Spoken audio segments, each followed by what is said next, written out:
Assalamualaikum warahmatullahi wabarakatuh. Hablum minallah dan hablum minanas ternyata satu paket.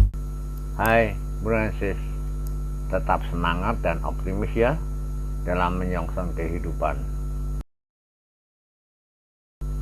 Seringkali kita menganggap bahwa peribadatan kepada Allah yang disebut sebagai hablum minallah merupakan satu kegiatan tersendiri di satu pihak, sedangkan perbuatan muamalah juga menjadi amalan lain dalam beraktivitas atau berinteraksi kepada sesama manusia yang diistilahkan dengan hablum minan nas.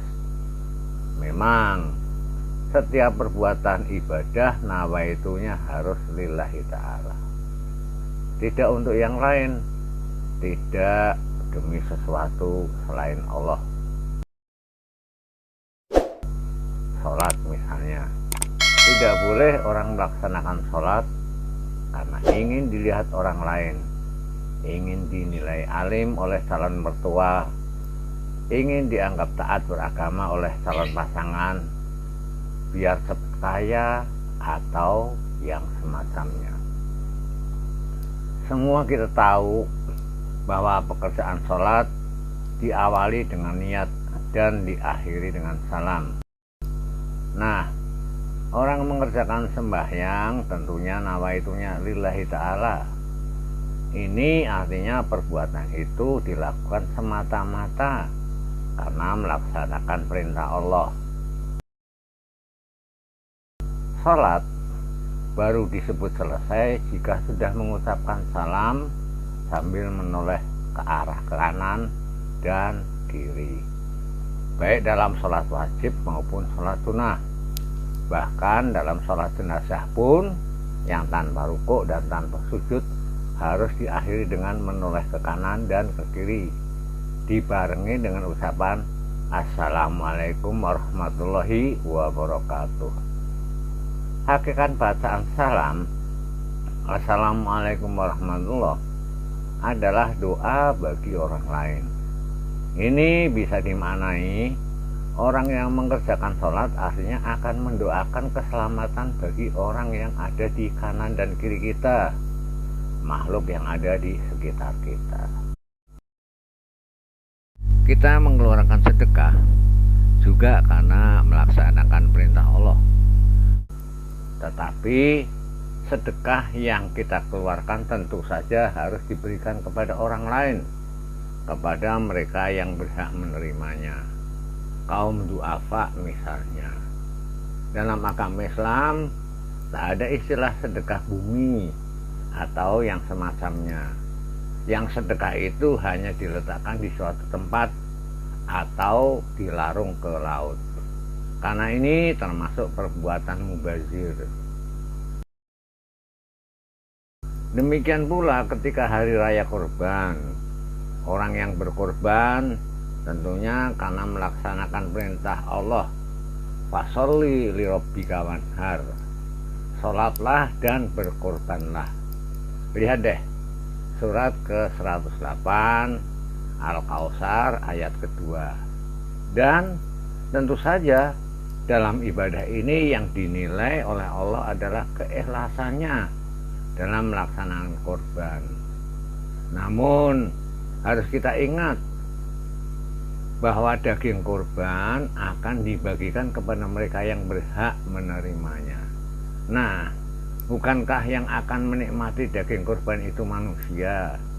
Ini artinya nawaitunya lillahi ta'ala, untuk mendekatkan diri kepada Allah, tetapi tetap akan punya nilai hablum minan nas. Bahkan dalam ibadah yang sifatnya sir, yakni puasa, suatu ibadah yang punya nilai paling istimewa dibandingkan dengan ibadah lain. Istimewa karena Allah sendiri yang menilainya. Kulu amali ibni adam alahu illa saum fa'innahu li wa ana azribihi. Setiap amal Bani Adam adalah untuknya sendiri kecuali puasa. Sebab puasa itu untukku dan akulah yang akan mengganjarnya. Demikian kata Allah. Meskipun demikian, pahala puasa tidak akan didapatkan sampai dengan yang bersangkutan menunaikan zakat fitrahnya. Seperti yang disabdakan Rasulullah SAW dalam sebuah hadis yang diriwayatkan oleh Anas bin Malik. Saumal abdi mu'allaqun bainas samai wal ard hatta yu'atiya sodaqul fitri wa iza ada sodaqatul fitri, yang artinya puasa seseorang masih menggantung di atas langit dan bumi sehingga ia menunaikan zakat fitrahnya. Nah, sekarang kita tanya pada diri kita sendiri, zakat fitrah itu untuk siapa? Tentu saja untuk manusia. Allah tak butuh 2,5 kilogram beras, apalagi dibayarkan setahun sekali.